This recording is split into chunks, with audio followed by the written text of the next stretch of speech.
आज आपकी एमएलओ की कोई दरख्वास्त थी, क्या हुआ उसमें? देखिए 28 तारीख को एक दरख्वास्त दी गई थी आईओ की जानिब से जो ज़ेर दफ़ा ऑफेंसेस से कि उनके तहत एमएलओ कराना बच्चे का ज़रूरी है।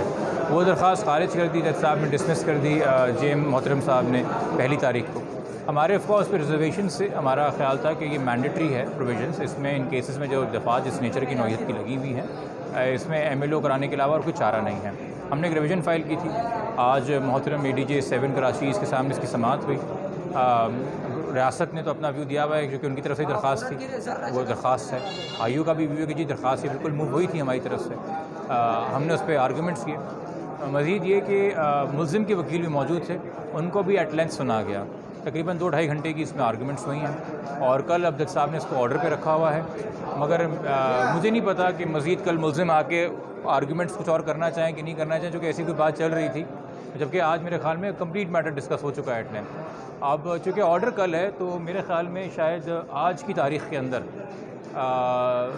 ये कहा जा सकता है कि शायद कल चालान पेश ना हो सके, क्योंकि कल ऑर्डर आएगा, उसमें जो भी चीज़ होगा उसकी कंप्लाइंस होगी तो पता चलेगा।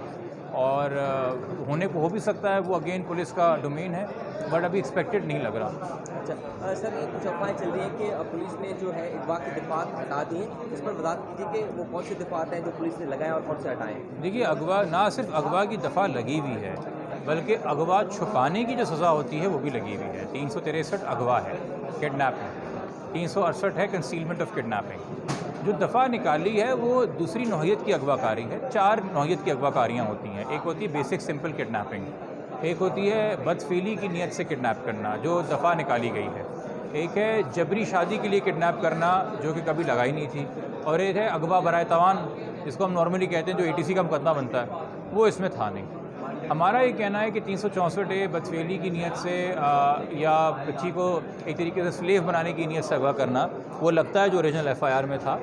363 में अगवाकारी मान रही है पुलिस, ऐसा नहीं कि पुलिस अगवाकारी नहीं मान रही है। फिर 363 क्यों लगा रही है?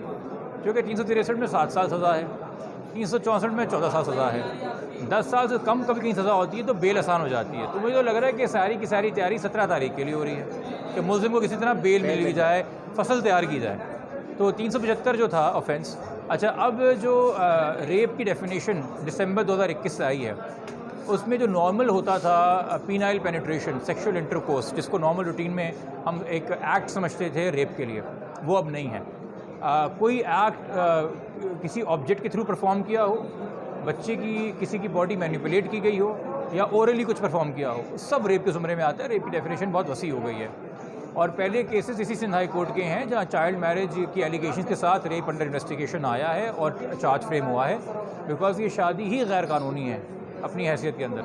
तो ये तमाम तर चीज़ें सामने हैं। अब ये मैंडेटरी रिजीम्स हैं इसके अंदर, इवन ट्रैफिकिंग के हवाले से कि MLC होना चाहिए।